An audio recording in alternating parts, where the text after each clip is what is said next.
better. And his wish was to present you the topic from yesterday, and I'm absolutely sure that this will complete the picture for the things, together with the video things, together with the things what we did together in the gym, and with this presentation you will have a complete picture.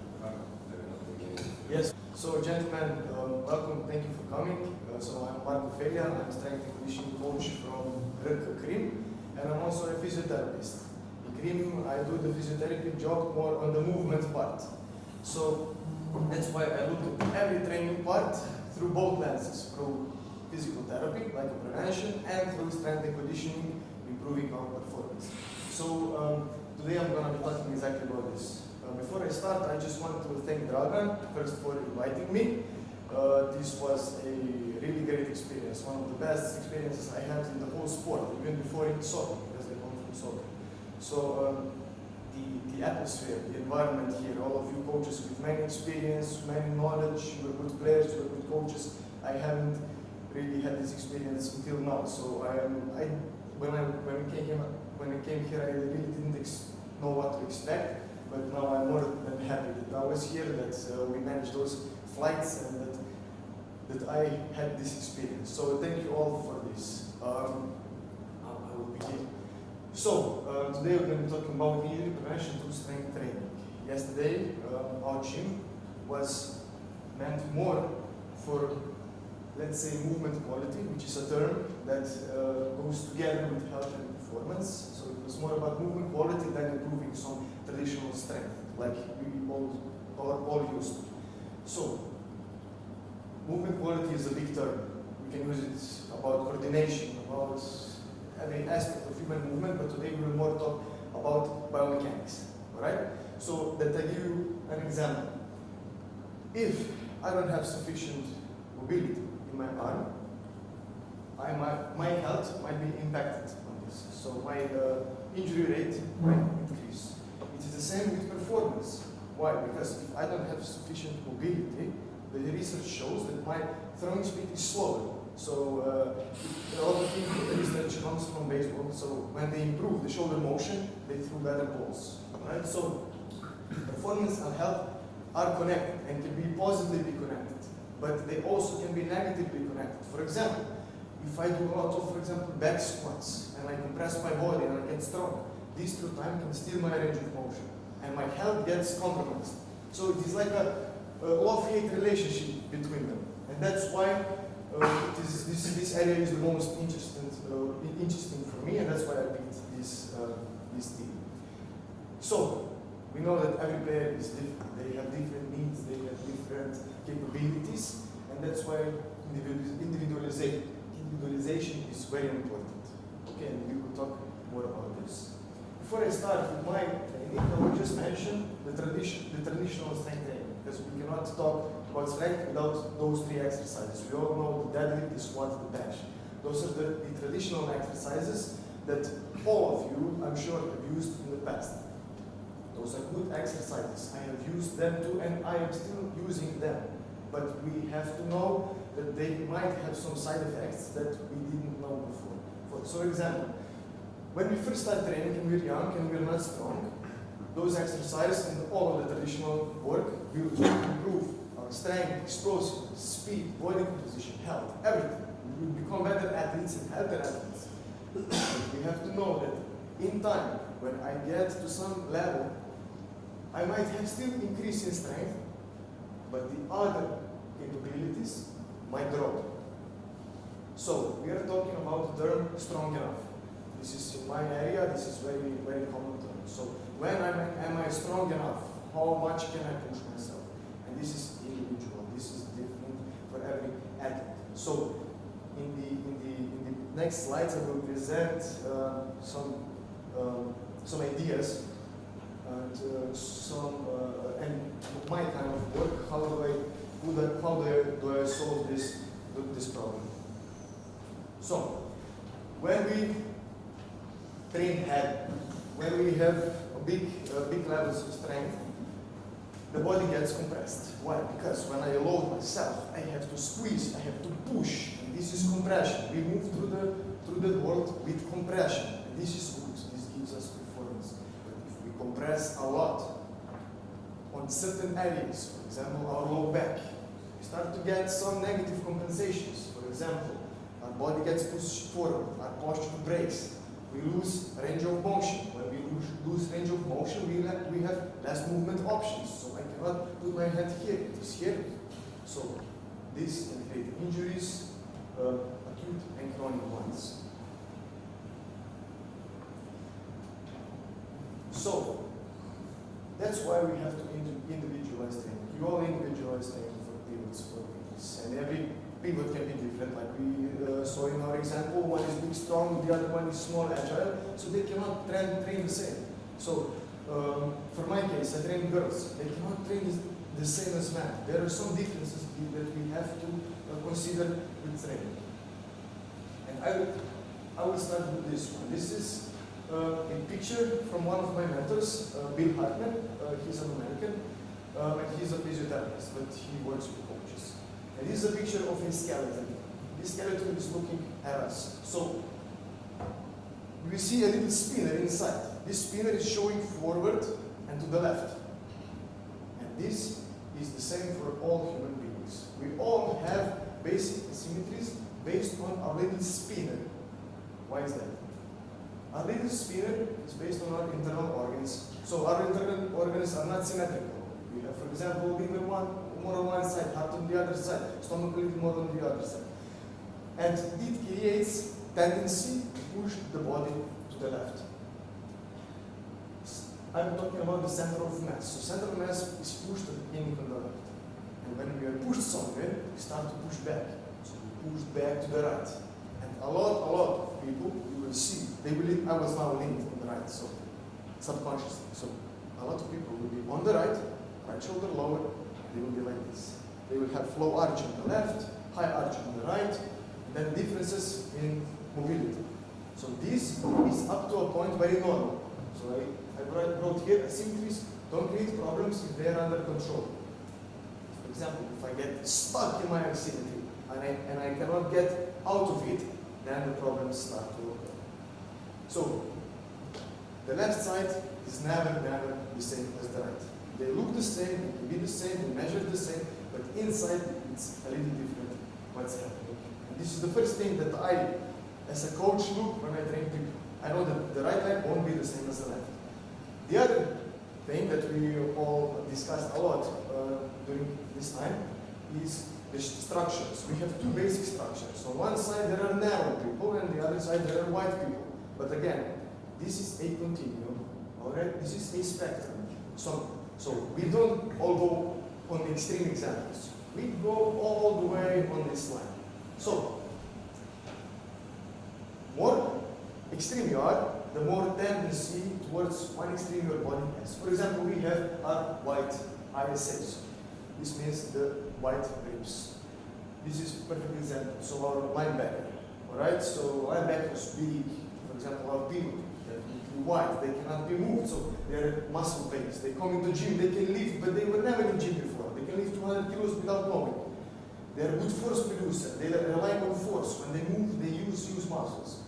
But they have poor rotation. Their rotation capability is not. They are like stone.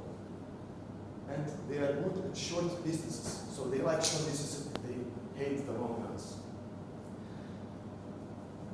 I like to use this term.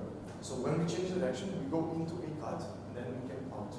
The whites are very good at coming out, but they're very bad at coming in. And this we'll see in the next slides. We will have exercise. How can we manipulate them? Our narrows are different, so they're the opposites. They are tendon-based, they jump.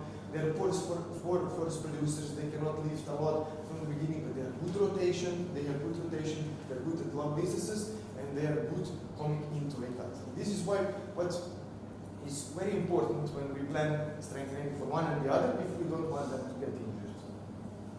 We didn't talk about this a lot, so I won't lose time a lot, but we have also, based on this structure, we have body types. For example, we can have the same width of the rib cage and the pelvis, this guy is very stiff, he can't be moved. This is very, very good for a pivot, for example, because he needs stability. This guy who has bigger rib cage than the pelvis, he would be explosive one. He would be our explosive pivot. You know, he's wide up and he can jump, sprint, he's a good performer. This guy, not perfect performance. Alright, so if you're narrower up and then wider down, the force dissipates. But I just want to say, even those guys need different types of training. And they all might be narrow or wide. Okay, but this is too complicated for this discussion. Of course, there are other factors of individualization. We have injury history, biomechanics, age and training history. Very important. So we might have the same person, but 20 years old and 35. Will we load them the same? No. A good example is Pino, our player. So she did heavy training when she was young. It helped her perform. She was quick, strong. She continued it. And now 30, 35, she was still doing it. And then it was with the injury. You know, and this is what happens if we don't individualize when it is time. Position on the mats, wings need the other stuff than pivots. We have current abilities. Somebody might be strong now, he needs more explosive work. Somebody might be weak, he needs more strength work, etc., etc. Right? So we have a lot of factors that we need to pay attention to when we're building training, from my perspective and also from your perspective. So how do I approach strength training? Three main things. First, I determine KPIs. Those are key performance. Those are key performance indicators. So, jump, speed, strength, stamina. This is what we all know. You all coaches say to me, oh, he's not strong enough in the defense. I made him strong. I say, okay. He's not jumping good, make him good jump. Okay. And so on. The second thing, we don't pay attention to enough. These are key health indicators. So this is what me and my colleague physio, they're more important thing. So, it is a range of motion. It is asymmetries. It is about posture, about stability. Those are the little things that slowly can create a problem if they are not monitored. Alright, so this is very, very important part of the strengthening. And of course, all the things that I've already talked. So body types and all the other individual characteristics. This is the main thing about all of this. Assess, don't guess. Alright, so if I see a person and say, you do this, I think you do this. No, we don't know. We have to assess, we have to check, we have to measure, because if we don't measure, we don't know where we are. We cannot know if we are on this situation, and we don't know how to get this situation if we don't measure. Okay, so this is a very, very important, let's say, principle that I do always. Alright. So once now you heard it, so we go to the little practical part. Here is our picture. Here's a wide infrasternal angle. The wides will be border squats because they're stiff. So for example, we love this exercise, back squat, very nice exercise.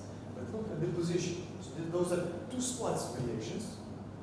But look at his position of his trunk. He's vertical here. He's almost parallel here. And if I put this bar away and just put it on the floor, it looks like he's deadlifting. So, if I want to do a squat one day a week, deadlift the other day a week, he's doing deadlift practically, and the other time deadlift, the other day deadlift. So, he's doing the same pattern. He will be compressed on the same side. He will be losing range of motion, he will be compressed in the back. So, his alternative a lot better. He will target more quads. His angles are better. Alright? So this is one way how a exercise can be modified for a special for a person. And it can be the same pattern. So don't be married to an exercise, don't be married to a tool. So those are just tools and exercises and modalities that we can use and manipulate. The same is in handball. Maybe some drill will be good for some player, some drill might not be good for him. You all know that. So the same is here. Now we go a little more detailed, so wide narrow so to compare operations, wide and narrow. So we have our wide doing asymmetric squat, very nice execution, it's quite vertical. We have our narrow is doing the same exercise to a box. Wide or box. Those are good force producers. They know how to get off the ground. But he might struggle. So the box helps him to teach him how to release and then activate back, compress, and go back up. Can we wait for the questions at the end, please? Because maybe we don't have enough time. Thank you. So, same exercise on both, just the arms are different. So he's holding diagonal, he's holding the same side. Why? Because I told you before. One is going into a cut, the other one is good going out of the cut. Alright? So this representation, so the wide has it the same, so it pulls you out, so he had to keep it in for himself. The narrow is like this. It wants him in, but he has to pull out. So this is based on the biases. And the same exercise, do the same, it's a different. Now we have a posterior chain exercise, wides, compress, this is more of an expansion exercise, and the narrows, again, posterior chain, this is more of a compression exercise. It teaches him to build the force, it teaches to open up a little bit. Push-up, we all love the push-up. I love the push-up instead of bench. Why? Because of the moving scapula. The scapula has to move. The bench, we lock it. So we get this mobility. So with the wide, we saw one higher than the other. Look at this, little diagonal. So he's teaching himself to turn. He's teaching to turn because we said the wides are compressed. I want to teach him to rotate. The narrow, normal push-up with this position, downward dog. Why? We won't go deeper, but let's say he needs it more because he's more compressed on the front. Pulling exercises, more expansive one to get the motion, more compressive one to produce the motion. Wide, narrow, the same muscle groups, different idea. Wide, a lot of rotation during the press. Narrow, less rotation, controlled rotation, because the bench controls our rotation, but still rotate, but we have to stabilize a bit more. The last thing, general idea. Wider person needs more power because they're already strong. Needs more elasticity. Needs more rotational movements, at balls, chops, lifts. Needs more unilateral training. He needs to gain mobility and needs to expand in the back. This is already really complicated, so I won't go into this. And our narrows, they need strength and power because they're already elastic. They need anti-rotational movements, not so much rotational, but to slow the movement a little bit. They need bilateral training in the beginning to get stronger. You have to control their mobility because usually they're a little hypermobile at the beginning, and they have to have more anterior expansion. And it's died on the right time. So guys, this is it. I hope I wasn't too long. It's exactly 20 minutes, so I'm very happy about this. It's Amazing. yeah, so thank you for listening. If you have any questions, yes. I'm sorry, I didn't answer before, but I want to ask you about sports. sports, yeah. About the knees, There is, back, okay. and the hip. And the feet. Hip. Heel. Yes. Or- How do you think it's correct stance? The stance. And the back, the grass, Okay. the knee. I understand. Where the knees will set. Okay, first rule, the hip, knee, and foot has to be in line. Simple. If it goes like this, not good. But too many times, let's say more old school strength coaches want this. But if we do this, we lose good foot contact. So this one also not. We have to be in line. That doesn't mean that we cannot open. But when we open, the knee should go in line with the foot. Okay? So when to open, when to close, it depends on the width of pelvis. If the pelvis is width and so wide, and so pelvises are more oriented externally, then the person will go more in this position, he will be stable and more powerful here. If you have a narrower pelvis, they might feel good here. And this is based on the assessment. So simple, do a squat please. Do a squat and you feel good when you do it. Okay, try to do this, try to do this. We see, we assess. Okay, this is the first. The second, about how deep you go. If you train for strength, you don't have to go has to rest. First of all, none of our athletes are capable to going all the way down without compensation. This is normal. So I don't know if there is a person, if there is more than 10% of people in the sport population that can go all the way down. I cannot, but if they all go all the way down without compensation, without with good back position and everything, I don't think there is. But even if it is, sport is happening above 90 degrees all the time. So when you're doing squats, for example, strength, usually under the parallel, we don't go. Why? Because it is not necessary. Because under there is a lot of stresses on our joint when we are load heavy. But that doesn't mean that we don't do full squats, that we don't want to be capable of doing that. Of course, that's when this type of training comes in.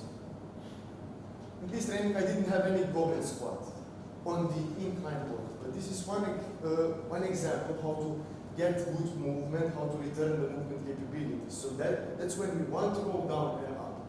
So for example, even this exercise here, this one for me, bam, bam, bam, bam, bam, bam, bam, bam, would be beneficial. And this way, I have good position. I'm in good angle joints, and if I have breathe here in this position, I can do some changes. But those changes will not be on strength, but will be more on the flexibility spectrum. So it depends for what do we need, for what do we use the squat. Like I said, we are not married to an exercise, we use it based on our needs. If we use it to gain mobility, to control the motion through the knee, through the everything, yes, we will do all the way down and all the way up. If this is looking good, if this is good and necessary for the person, but if we develop strength, for example, with beginner athlete, we won't go all the way down and all the way up because risk factor is big for injury. So we don't want in gym, we don't want to risk that. And thank God, none of my players until now have injured themselves in the gym. I'm always saying this, I won't create some problems in the universe. But why? Because I'm thinking about this all the time. So if it doesn't look right, no, go away. I don't care about this new exercise. Dan Pfaff, famous coach, said, if it doesn't, he said, if it looks right, it flies right. So if it doesn't look right, it probably won't fly right. He's talking about sprinters and everything, but it is the same with everything. Okay. So, did I answer your question? Okay, thank you. Any more questions?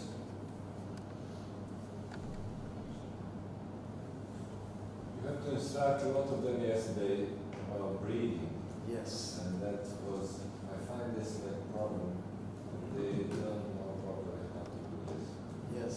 Yes. All right. So breathing would be a big part of my presentation if I didn't have limited time. So we have to know when I do an inhale, I have to fill up like a balloon on all parts. And what happens if I don't have, for example, when I breathe, this part doesn't lift. If this is compressed because of too much bench press, I lose internal rotation. This back is compressed because of the back squat, I lose external rotation and this movement. That's why we need assessments with guys. And then I gave them the exercises to correct this. So breathing doesn't affect only the upper, it affects the pelvis. So when I do inhale, my system goes in external rotation. Very little, but it goes. So famous coach Eric Cressy says, small hinges open big doors. So the hinges are very small, little movement in them, but the big doors open. The same is with the pelvis, with the shoulder. So for example, when they lose range of motion, it's not always a structural problem. Sometimes it's a positional problem. So that's why I picked up exercises that create the position that will create this expansion. All that they need is inhale. So that's why they will do an exercise, they will feel like they're working, that their muscle will be working. But by breathing, they will manipulate how the air and the ribs and the spine and everything moves. Right? So by this, they are creating movement quality better. So that's why I told at the beginning, this is about movement quality. It was not necessarily about strength. But yeah, these exercises needs time to learn. So this was the first time, and the guys did a perfect job for the first time. With my girls, I had 4 or 5 training sessions. In each exercise, they became efficient. Right? They did it right, and that the exercises created the good results, the good expansions. Okay, so it takes time, but for all the things in life that are hard, that are worth getting after it, takes time, it takes effort. So the same is with exercise. Because my job otherwise would be easy. Squat. I don't care exactly how it looks. Just squat, push, load up. This is easy. I wouldn't go into strength and conditioning if it was this simple, because it wouldn't be interesting. Yeah. So hope I answered your question. Any other questions? Yes. About fatigue. Fatigue. Okay. How many times per week or per month? Okay. Well, this is a question we can be answering for a whole month. But if we're talking about this type of training, I do this type of training. Maybe I just put the squat out and put a little lighter squat inside when they are fatigued. Not too much, but when they need more of a regeneration type of training. And I instruct them load easily, just go through the movements, because this type of training will open up their system, because when they're tired, they're also compressed, they're tight, their hamstring, everything is tight. So after they go out of the gym, after this training, they feel loose. The guys also said, whoa, I feel mobile, I feel like, I'm not tired, but I feel mobile, I feel like my body is now not in so much pain. And this is where this training would go in the, let's say, periodization. So for example, if we have 2 games per week, Wednesday and Saturday, that usually happens. So if the Wednesday game was hard, and then we plan to do 1 gym between those games, so we have 3 days. Each gym will go inside. It won't create fatigue, it will create more movement options, they will feel better, and win-win. So we activate it a little, we open up, and we refresh on Saturday. And on Saturday in the morning, we do activations. So maybe this gym won't create so much tonus, so much potentiation. But that's why on Saturday in the morning, we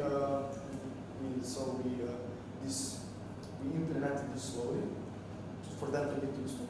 In the morning they come, we warm up, we do some traditional strength, for example, squat, low repetition, maybe some jump, individual. Some players are better doing a little more heavy stuff, so some are better doing a light explosive stuff. So we do just 15 minutes of this, and then they go home, and in the evening they have game, and they feel great. They have tonus, they are potentially, right? And they play very good, and they feel very good, which is the most important thing. I wouldn't do this, and Ajish Gagan, my colleague, wouldn't insist on this if he saw, oh, she's more tired than yesterday. Why did you do this in the morning? So this was all, let's say, part of an experience between the pre-season period. When we have time, we have friendly games. Okay, let's try this. So if we don't have time to do normal gym because they are too tired, how will this affect their performance? Performance went up, we are happy, the girls feel good, and they like to come in the morning. Because some of the girls might say, oh, I don't like this, I want to be at home in the morning, but it is kind of a special atmosphere that we created. They start with aerobic dancing, there are girls on the other spectrum than us guys. So they start with aerobic, they have a little fun, then we go and do some serious work, and then we feel good, and then we go to games. So the periodization is complex, and it is going from day to day. I cannot tell you how to plan your whole month because you never know. Like I told one of the other coaches. So maybe the girl is a mother. Maybe her child was sick all night, and we planned very hard gym, a very hard training, and she all are ready, but she comes like this, and she puts the experience, the readiness very low. And then what? I like strength coach. I don't care about this. Go and do heavy squats. Let's go. No. You today you do movement quality. If you're not prepared even to do this, on bike, 20 minutes, a little mobility, go home. And then the next day she comes full of energy, happy. But if I killed her there, then she might get injured. Next day she will be dead, etc. Okay? So every day is planned. That doesn't mean that you don't have a plan. I have it planned. When Ajo came to Krim, we had to plan the whole season, from the first day to the last. When will be gym, when will be everything. But that doesn't mean that we went right to the plan. Every week we changed it based on what happened with the girls, with the games if they were changed, with everything. So it is an ongoing process all the time, all days. Even now in the off season, I put them programs. She wrote me, "Oi, it's raining, I don't have a gym, I cannot run today." I won't tell her, "Oh, okay, go run anyway." Alright, today you recover, do recovery inside. So tomorrow you run, we change your week until the end, you know? It's fluctuating all the time.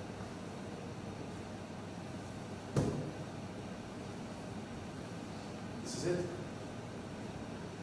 Yes, okay. Is there any difference after, let's say, ACL surgery between wide and narrow person? Yes, yes, it is. So the main difference starts already how the injury occurs. So with the narrows, usually injury occurs because they went into the cut too much, and then they wobble. With the wides, the injury occurs when they don't have any hip mobility. My friend there had ACL injury. I checked his range of motion, it's 0. It doesn't go anywhere. So when he lands, his hip wouldn't give the space that it needs. So the body will create the space somewhere else. Bam, this little movement. And also, it wasn't my ACL, it was my hip finger, don't worry. So, yes, so, but this movement, it looks the same, but the mechanism might be different. And also then when we are doing rehab and stuff, at the beginning, yes, it is the same because structure is structure and you have to have what? You have to have hamstring, you have to do all the protocols. But once they start to return to performance, then they start to slowly go away. So with my white guys, because those who have injury, if it wasn't a contact one, it was usually some biomechanical stuff that happened. So of course I check, I see the difference, and if the difference is bigger on the injured leg, then I start connecting. We do also other tests, but if we see this, then we have to pay attention more to developing this.